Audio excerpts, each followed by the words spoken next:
तो आज अपन शुरू कर रहे हैं फंजाई या माइकोलॉजी।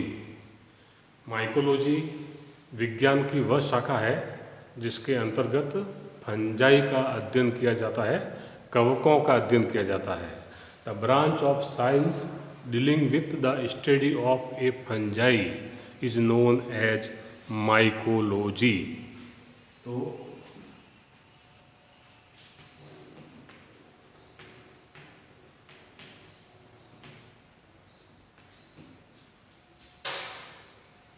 तो सेकंड पेपर है, उसमें माइकोलॉजी है, माइक्रोबायोलॉजी है एंड प्लांट पैथोलॉजी है।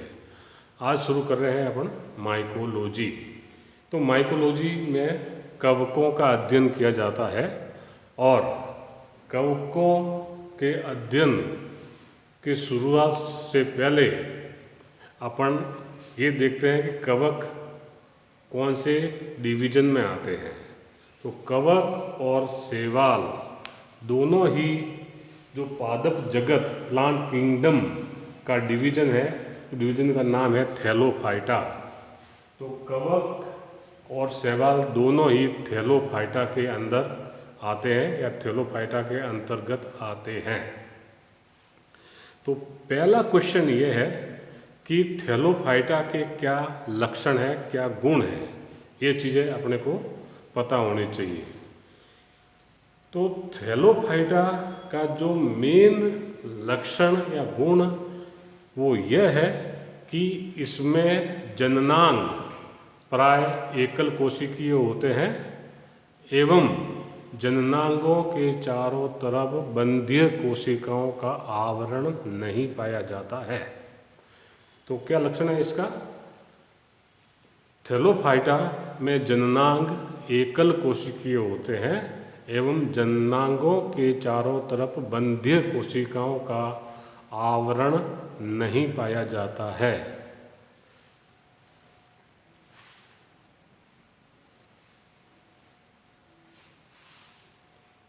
In Thallophyta, the sex organs are generally unicellular and without sterile jacket layer. The characteristic feature of Thallophyta is the sex organs are generally unicellular and without sterile jacket layer. And if sex organs are multicellular, then each cell behave as a individual sex organ. तो Thallophyta का जो मुख्य लक्षण ये है कि इसमें जननांग प्राय एकल कोशिकीय होते हैं एवं इनमें जननांगों के चारों तरफ बंधीय कोशिकाओं का आवरण नहीं पाया जाता है। और अगर जननांग बहुकोशिकीय पाए जाते हो तो प्रत्येक कोशिका एक इंडिविजुअल एंटाइटी, एक इंडिविजुअल की भांति कार्य करती है। तो main characteristic feature of thallophyta is the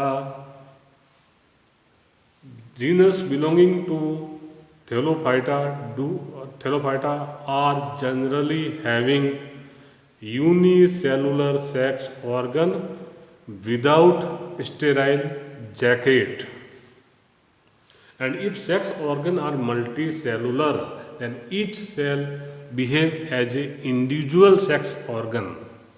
तो यह थैलोफाइटा का मेन लक्षण है, मेन गुण है।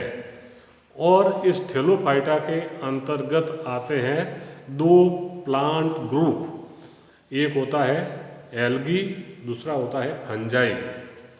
एल्गी का अध्ययन जिस शाखा के अंतर्गत एल्गी का अध्ययन किया जाता है उसको फाइकोलॉजी बोलते हैं, और जिस शाखा के अंतर्गत कवकों का अध्ययन किया जाता है उसको माइकोलॉजी बोलते हैं।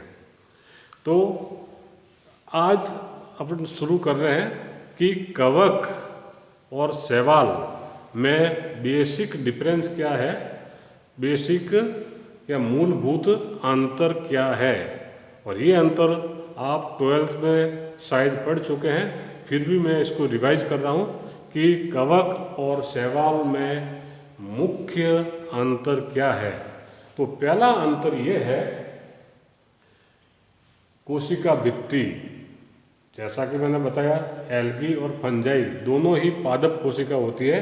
तो पादप कोशिकाओं का लाक्षणिक गुण होता है, मेन कैरेक्टरिस्टिक फीचर होता है the presence of cell wall. तो कोशिका भित्ति, कवकों के अंदर कोशिका भित्ति फंगल सेलुलोज या काइटिन की बनी होती है। कवकों के अंदर कोशिका भित्ति फंगल सेलुलोज या काइटिन की बनी होती है।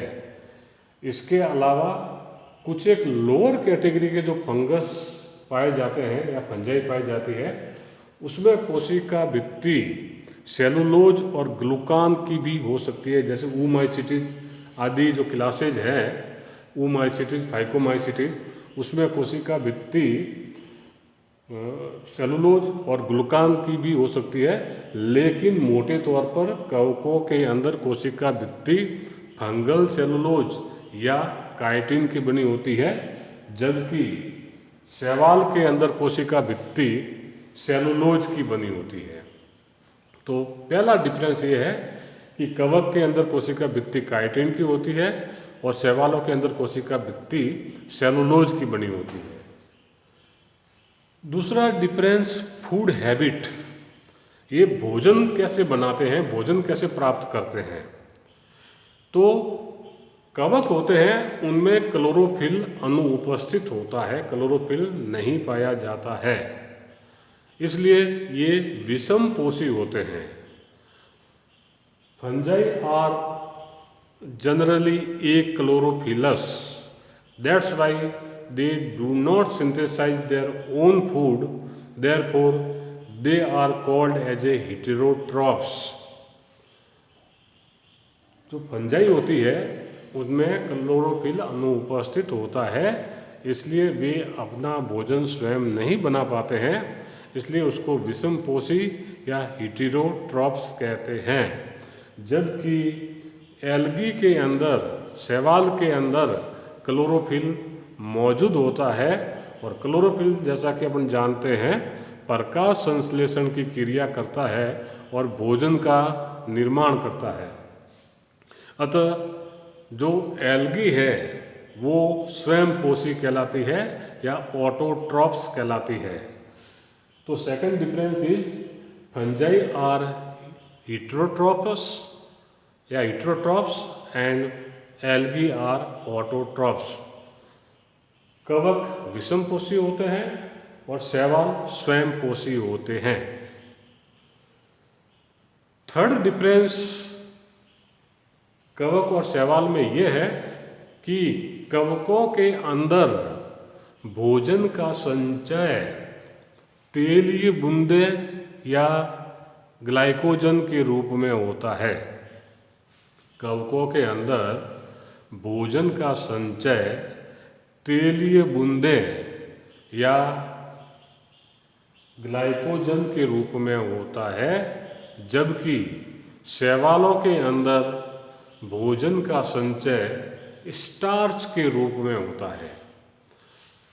तो तीसरा डिफरेंस कवक और शैवाल में यह है कि कवकों में भोजन जो संचित होता है वो वसा या तेलीय बूंदों के रूप में या ग्लाइकोजन के रूप में होता है, जबकि शैवालों में जो भोजन का संचय होता है या भोजन का जो स्टोरेज होता है वो स्टार्च के रूप में होता है।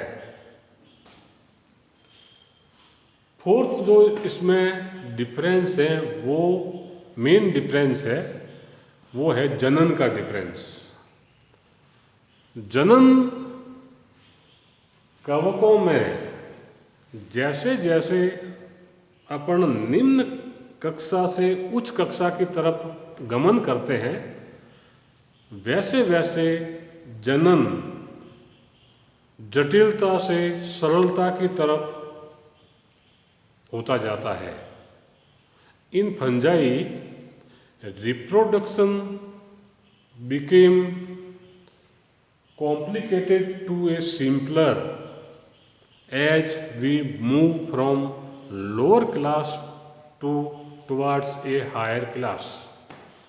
कवकों के अंदर जैसे जैसे अपन निम्न कक्षा से उच्च कक्षा की तरफ गमन करते हैं तो जनन जटिलता से सरलता की तरफ होता जाता है और कवकों की जो सबसे उच्च क्लास होती है ड्यूटेरियोमाइसीटीज, उसमें जनन प्राय अनुपस्थित होता है। उसमें जनन प्राय अनुपस्थित होता है। इसका विपरीत उल्टा शैवालों के अंदर जो जनन होता है वो जनन जैसे जैसे अपन निम्न कक्षाओं से उच्च कक्षा की तरफ गमन करते हैं तो जनन की प्रक्रिया या जनन की जो विधि है या जो जनन है वो सरलतम से जटिलतम होता जाता है। तो जो एल्गी या शैवाल की जो उच्च कक्षाएं हैं उसमें जनन जटिल होता है और जो लोअर क्लास है उसमें जनन सरल होता है। तो इन दोनों में बेसिक डिफरेंस ये है कि कवकों के अंदर जैसे जैसे अपन निम्न कक्षा से उच्च कक्षा की तरफ जाते हैं वैसे वैसे जनन जटिलतम से सरलतम होता जाता है, जबकि शैवालों के अंदर जैसे जैसे अपन निम्न कक्षा से उच्च कक्षा की तरफ जाते हैं वैसे वैसे जनन सरलतम से जटिलतम होता जाता है। ये मेन 4 बेसिक डिफरेंस है शैवाल और कवकों में। इसके ये जो 4 डिफरेंस है इसके अलावा भी कवकों के कई सामान्य लक्षण हैं। अब जहाँ तक कवकों के सामान्य लक्षण की बात करेंगे अपन तो कवकों के सामान्य लक्षण के लिए पहला लक्षण तो ये है कि इसमें जननांग प्राय एकल कोशिकीय होते हैं और जननांगों के चारों तरफ बंधीय कोशिकाओं का आवरण नहीं पाया जाता है। फिर जो कवक है इसके जो सामान्य लक्षण है इसके 4 लक्षण है ही है। कोशिका भित्ति काइटिन की बनी होती है। फूड हैबिट ये विषमपोषी होते हैं। रिजर्व फूड इसमें भोजन का संचय ऑयल ड्रॉप या ग्लाइकोजन के रूप में होता है। और जनन इसमें जनन जटिलतम से सरलतम होता है जैसे जैसे अपन निम्न कक्षा से उच्च कक्षा की तरफ बढ़ते हैं। इसके अलावा इस फंजाई के बहुत सारे सामान्य लक्षण है। फंजाई के बहुत सारे सामान्य लक्षण है और वो सामान्य लक्षण अपन अध्ययन करेंगे नेक्स्ट लेक्चर में। तो ये आपका बीएससी फर्स्ट ईयर का 2nd पेपर की शुरुआत है जिसमें अपन माइकोलॉजी का अध्ययन करेंगे, कवकों का अध्ययन करेंगे और अपन ने शुरुआत की है कवकों का सामान्य लक्षण, सामान्य गुण। तो आज तो हमने बेसिक देखा है कि कवक और शैवाल दोनों ही एक ही डिवीजन में आते हैं और उस डिवीजन का नाम है थैलोफाइटा। और थैलोफाइटा के क्या लक्षण है, क्या गुण है, वो मैं आपको बता चुका हूँ। और इस थैलोफाइटा में एल्गी और फंजाई दोनों आती है तो दोनों में क्या डिफरेंस है। नेक्स्ट टर्न पे मैं कवकों के लक्षण बताऊंगा। तो कवकों के लक्षण के लिए ये 4-5 लक्षण तो ये मौजूद रहेंगे। इसके आगे के लक्षण मैं नेक्स्ट लेक्चर में बताऊंगा।